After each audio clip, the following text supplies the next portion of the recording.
Mayor Lightfoot's controversial proposal to fight gangs fails to pass in City Council. It would have allowed the city to go after asset and profits earned by Chicago's gangs. Plus, alderpeople approved the new administrator for the city's Police Accountability Agency. WTTW News reporter Heather Sharon joins us now with more. Heather, kind of a surprise here. Remind us what that gang asset seizure ordinance would do and all the criticism it's gotten. Well, Mayor Lori Lightfoot has said this is a tool that the Chicago Police Department and the Chicago Department of Law needs to fight soaring crime rates. She says really the only way to stop this kind of crime is to hurt gangs and gang leaders where it hurts most, their bank accounts. But opponents of the measure say that this measure won't do anything to stop crime because gangs are no longer major organizations anymore like they were back in the 1970s or even the 1920s with Al Capone. And this measure will ultimately end up hurting Black and Latino Chicagoans who might have family members who are involved in gangs but are not guilty of criminal activity themselves. And there's just a lot of questions about whether it would be effective at all. And alderpeople did not vote on this. The old procedure of defer and publish, where two alderpeople get together and say, we're going to delay this. Those two alderpeople today were Chris Taliaferro and Anthony Napolitano. So what does it tell you that they did this?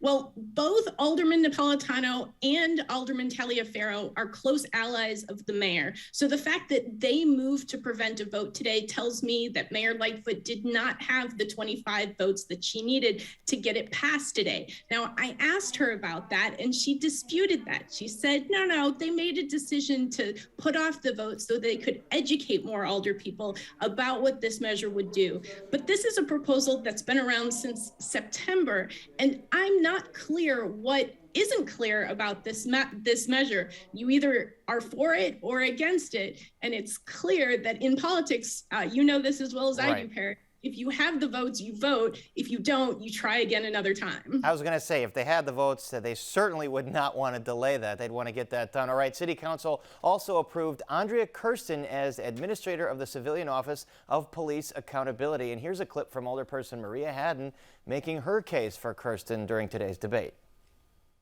I can understand the strong feelings that you have.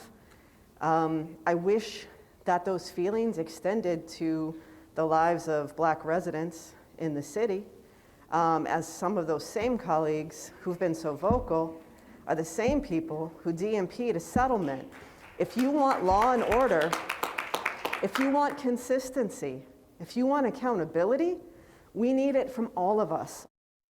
Haddon there is referencing an earlier police settlement that was also blocked. So Heather, despite Kirsten's approval today, there were still some criticism from some alderpeople. Tell us about that.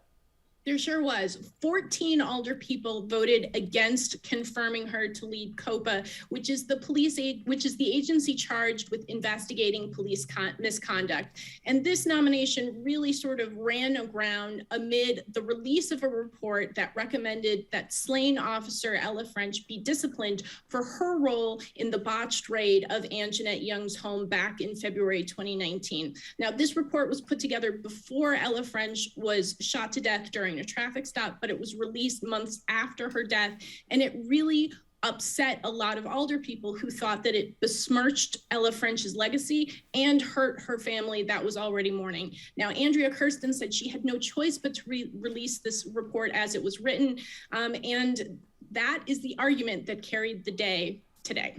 And so now COPA has a permanent administrator, but this will be the last administrator approved by City Council. Explain why.